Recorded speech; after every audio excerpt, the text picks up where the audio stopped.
¿El cortado vos, Jonathan? Acá veo re. Está junto al medio. Bueno, ¿qué se imaginan por neumonía grave de la comunidad? Sabemos todo lo que es una neumonía. ¿Sí? Infección del parénquima pulmonar por un germen bacteriano viral. ¿Sí? Pueden ser típicas, atípicas. Pero ¿qué asumen ustedes o qué entienden por cuando hablamos de neumonía grave de la comunidad? La neumonía, que el paciente no lo va a poder, o sea, que no va a poder tener un tratamiento ambulatorio, que puede llegar a tener complicaciones que pueden poner en peligro la vida del paciente, o sea, un cuadro más grave, que lo puede llevar a una sepsis, algo más. Bien, o sea, de por sí vos mencionaste que es algo que no va a ser es una patología que no puede ser ambulatoria, o sea, que va a requerir sí o sí internación. Y dentro de la internación, ¿cuál va a ser la elección en nuestra decisión? Y la terapia intensiva. Porque Bien. si no, vos podés tener una neumonía que simplemente el chico tenga vómito y por eso lo tengas que internar para hacer antibiótico endovenoso y eso no significa que sea grave. Bien. Entonces, vamos a definir a la neumonía adquirida en la comunidad como grave cuando tenemos por lo menos el fallo de un órgano o sistema. ¿Sí? Fallo respiratorio, con necesidad de ventilación mecánica, ya sea invasiva o no invasiva. Fallo cardiovascular, donde puede haber shock, necesidad de vasopresores. Fallo neurológico con depresión del sensorio, coma, ¿sí? Puede ser secundario a una sepsis o un shock séptico. Fallo renal, donde vamos a tener insuficiencia renal, ¿sí? Con una mortalidad elevada de hasta el 60% y es un criterio de ingreso a terapia intensiva. Entonces lo definimos como aquella neumonía adquirida en la comunidad con al menos un fallo de órgano. Normalmente viene el paciente en shock séptico con necesidad de ventilación mecánica y si no responde los líquidos y demás, el paciente va a requerir vasopresores, entonces ahí se empiezan a sumar fallos. Estos son los fallos más comunes, el respiratorio obviamente, el cardiovascular, el neurológico y el renal. ¿Cuáles son las etiologías que van a causar la neumonía? Como cualquier neumonía, bacterianas típicas, bacterianas atípicas y virales.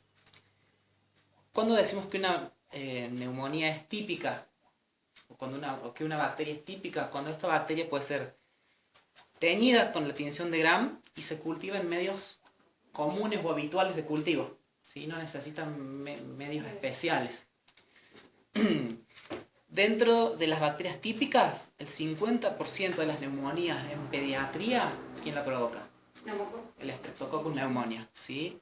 El 50%. El Haemophilus influenza, ¿dónde lo vamos a ver? Hoy por hoy, en menores de 2 años que no están vacunados.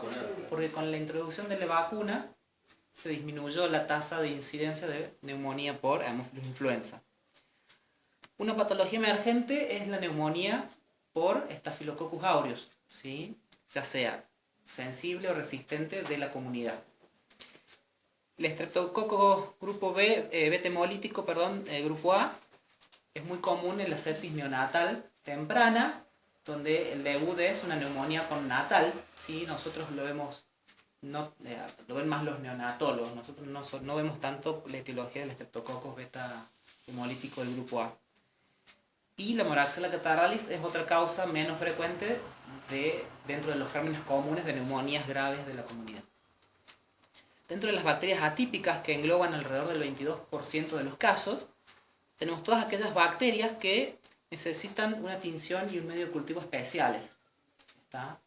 Son aquellas que necesitan ser cultivadas en células vivas, a veces en algún animalito de laboratorio, o en algún agar especial, o en sangre, en agar sangre, con tinciones, por ejemplo, como la de Sil-Nielsen, o tinciones que no son las habituales, que no es la tinción de Gram.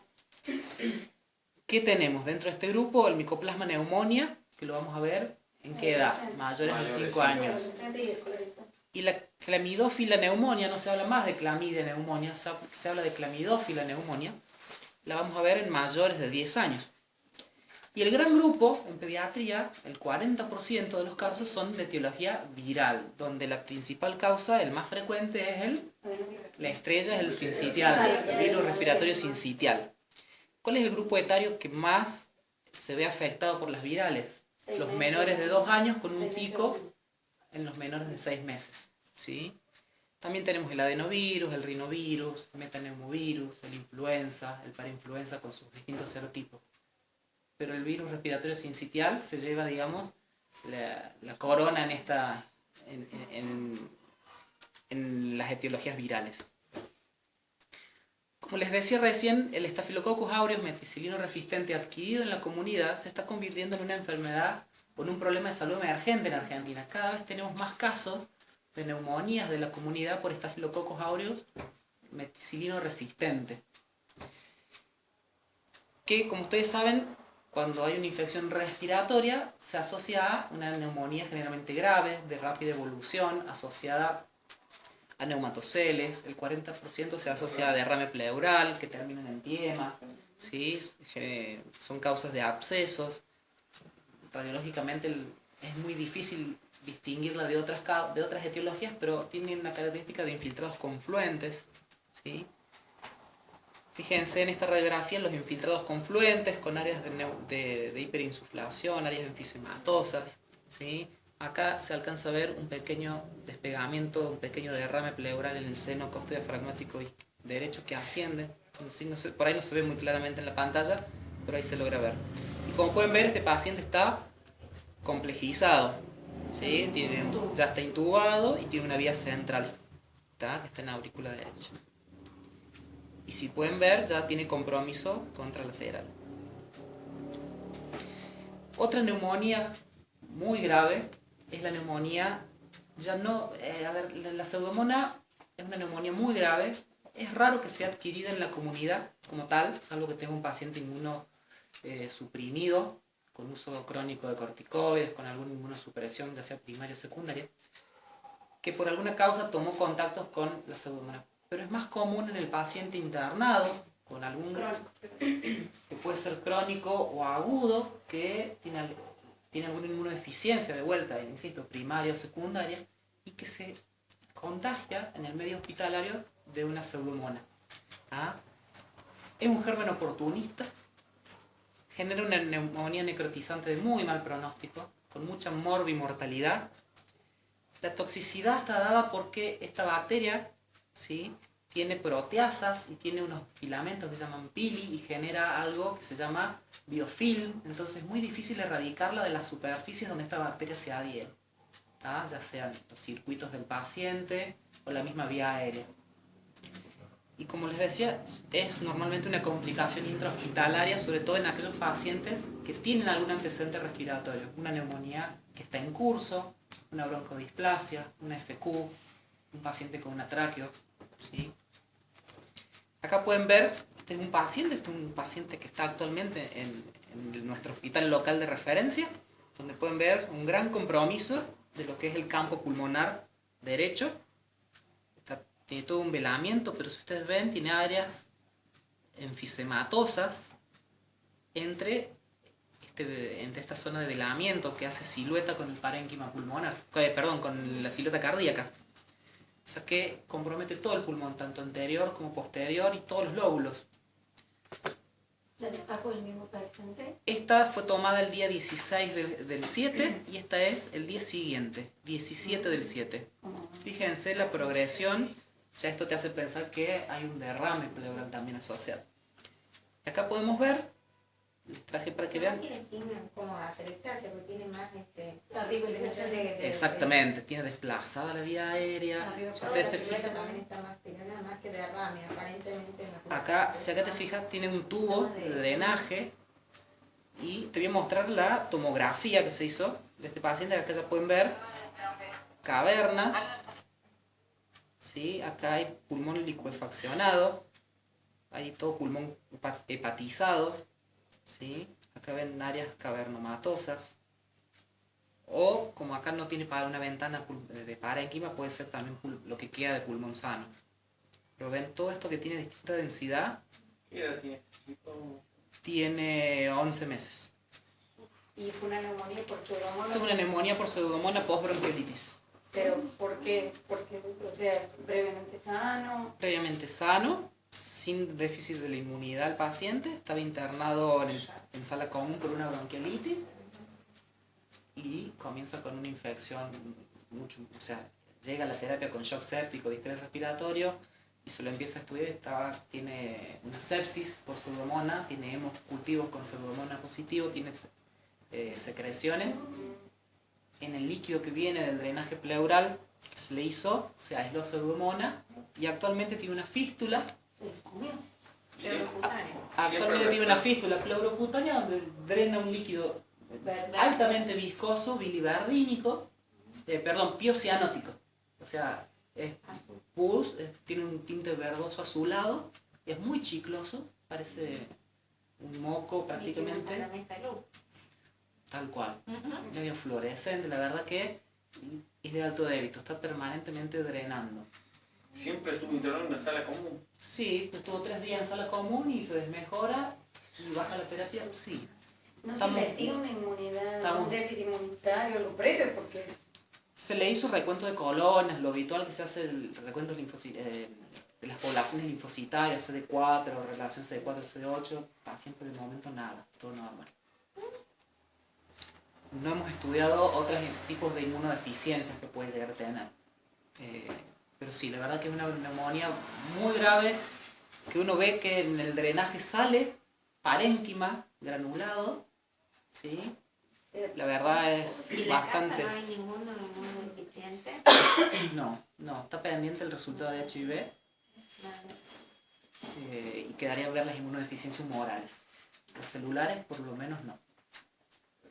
Pero sí, un paciente lleva ya 20 días de internación y no logramos resolver su neumonía por pseudomonas. Y esto es una neumonía realmente grave, que repito, no es de la comunidad, pero viene a consecuencia de un cuadro de la comunidad que a su vez puede ser secundario a alguna, como decíamos, una inmunodeficiencia, ya sea celular, humoral. Pero el gatillo inicial es una neumonía de la comunidad grave de origen viral, que termina en esto. Bueno, entonces, ¿cuáles van a ser algunos de nuestros criterios para decir este paciente ingresa a terapia intensiva? La oximetría de pulso, la necesidad de FiO2, la necesidad de ventilación mecánica invasiva o no invasiva, la falla, la claudicación respiratoria inminente o falla respiratoria inminente aguda, la inestabilidad hemodinámica, la alteración del sensor, es decir, el fallo de órgano que hablamos al principio. ¿Está? Esto... Ahora con el nuevo, yo lo puse, pero ahora con el nuevo protocolo de distrés respiratorio que salió ahora, lo que es PAFI, menor a 300, PO2, ya no se usa tanto, se usa el índice de oxigenación, se usa la SAFI, se usan otros tipos de criterios que... Por eso yo les mandé el consenso nuevo. Antes hablábamos de PAFI, menos de 300, y ahí dividíamos leve, moderado, grave, sí. Y eso ya no se usa más. Se usa el índice de oxigenación. Que antes el índice de oxigenación, si ustedes se acuerdan, era un criterio más para entrar en para decir, este paciente que está en distrés, que no responde a ventilación convencional, tiene o no criterio de BAFO. Para la gravedad. O de ECMO, para la gravedad del distrés. Y ahora es para clasificación. Ahora es para clasificación, tal cual. Bueno, las neumonías graves de la comunidad normalmente o generalmente provocan derrame pleural paraneumónico alrededor del 2% de los casos, con producción de empiema, es decir, se sobreinfecta ese líquido y se junta a una colección purulenta. Streptococcus pneumoniae, Staphylococcus aureus y Streptopiógenes son los gérmenes más comúnmente implicados en la producción de derrame pleural y empiema. La aparición de este derrame pleural va a depender del germen en cuanto a su virulencia y, como les decía recién, la sensibilidad que tenga el huésped. ¿Tá? Porque no cualquiera se agarra una neumonía por pseudomonas. No se le agarra el que quiere, sino el que puede. Entonces tiene que haber también un factor de parte del huésped. Parte del tratamiento, obviamente la antibiótico-terapia, por supuesto, parte del tratamiento va a ser el avenamiento pleural. El derrame pleural o el empiema se trata drenando o haciendo el avenamiento pleural, es decir, quitando ese líquido de la cavidad. Cuando ustedes hacen el avenamiento, se mandan muestra a cultivo siempre, ¿sí?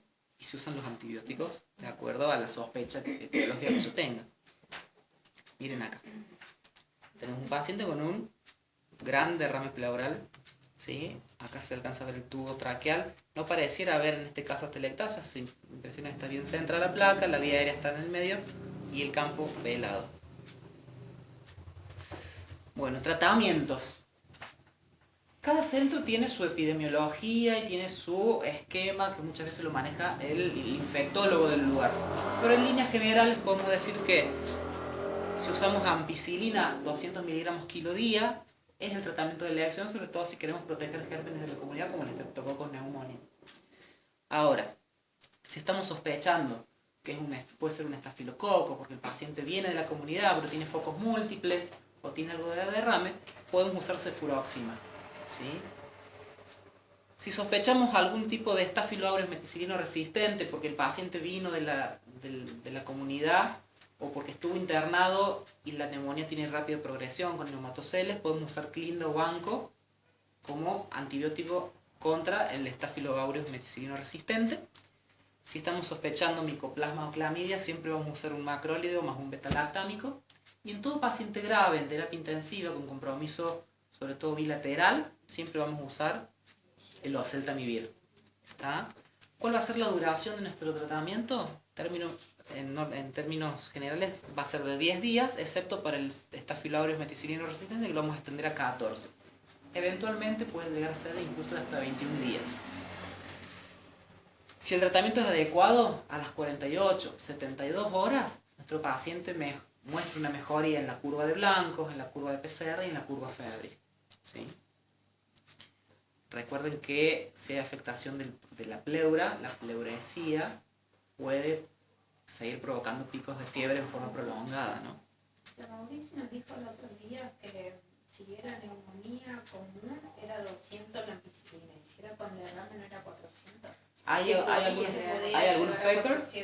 algunos artículos que hablan de neumonía de ampicilina 300 o 400 cuando hay derrame.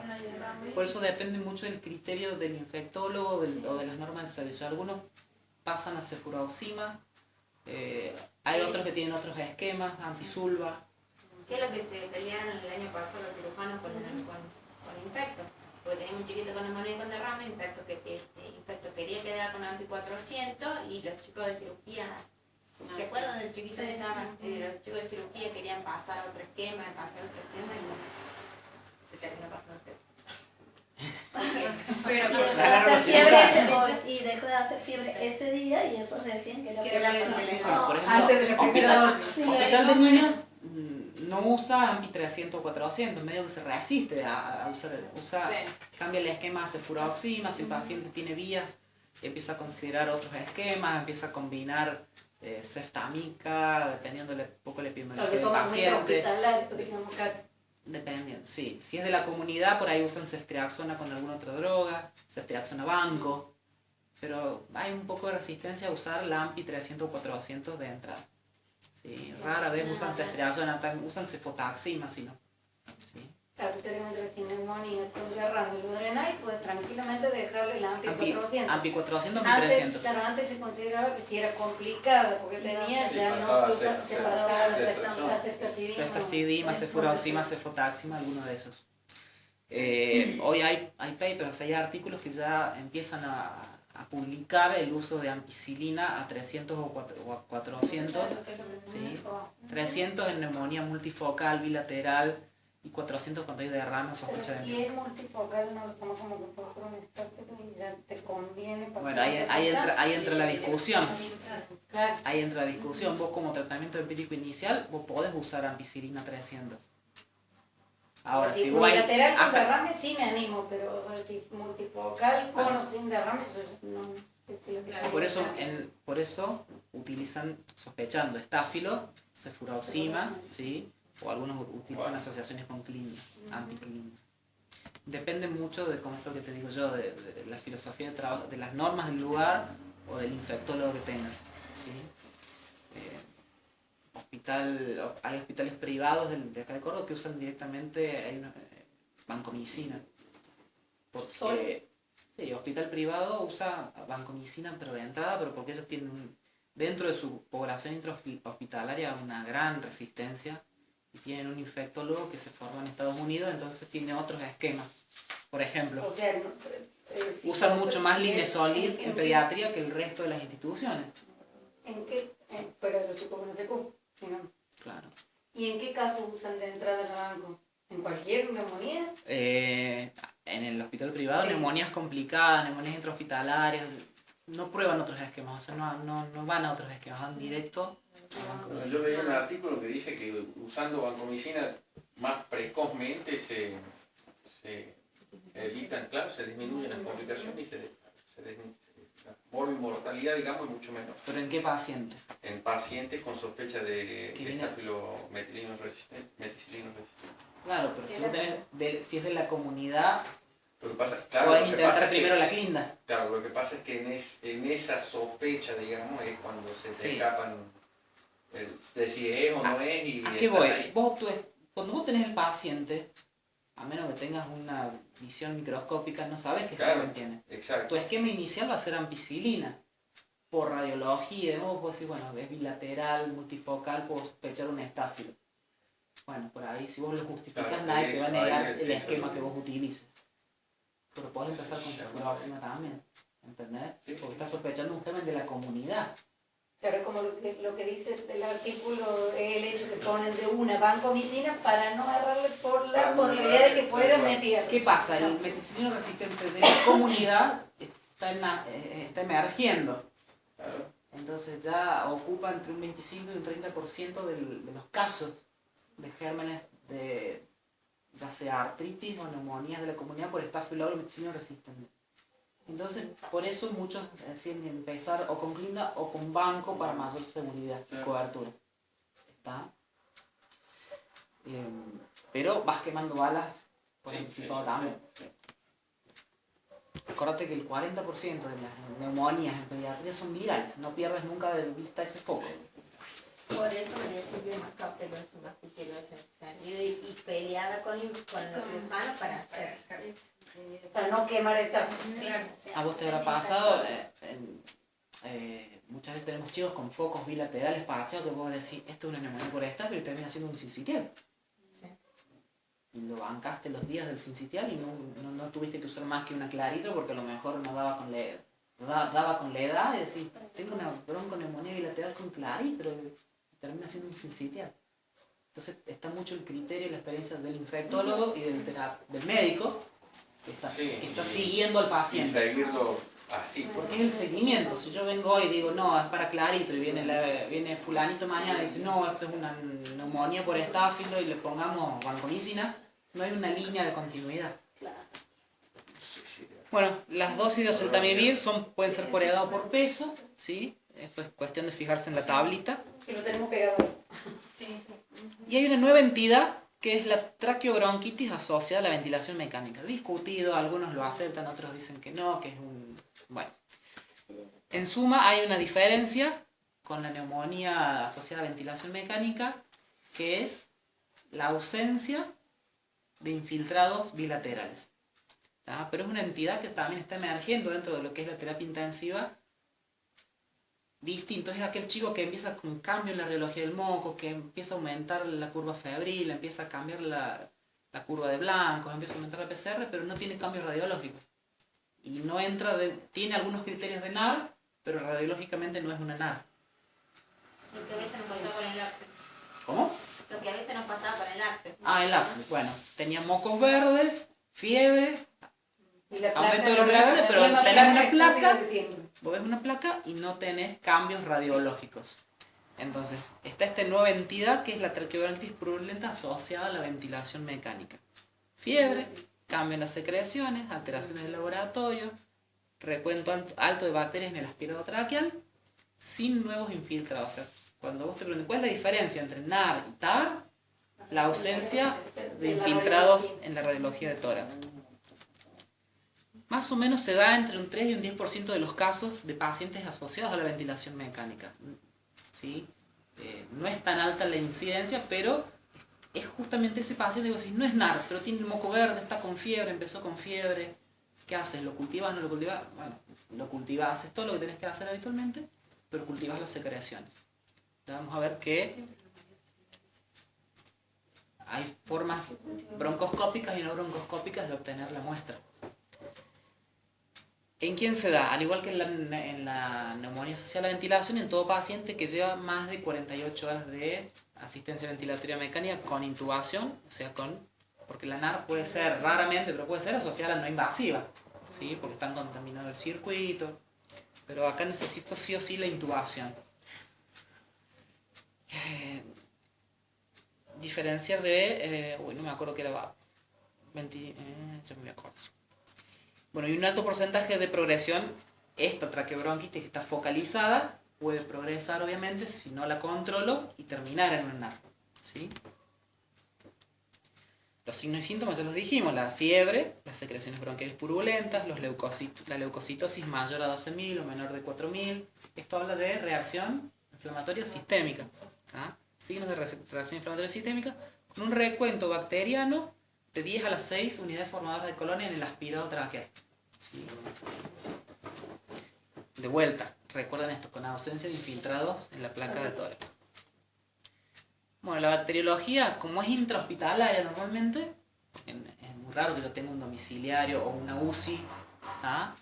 En el ámbito de la terapia intensiva puede ser por Pseudomonas, por Acinetobacter, por Staphylococcus methicillin resistente, por distintos gérmenes que están dentro, ¿sí?, de la unidad hospitalaria.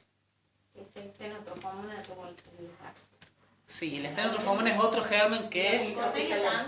La Burkholderia y el Stenotrophomonas son gérmenes que son bastante difíciles de erradicar. Sí, Barco creo que tiene, el que está colonizado. Sí, había uno en el piso que era Burkholderia, uno de esos con... Y otra discusión que surge a partir de esta nueva entidad es: ¿qué le hacemos? ¿Tratamiento aerosolizado o endovenoso?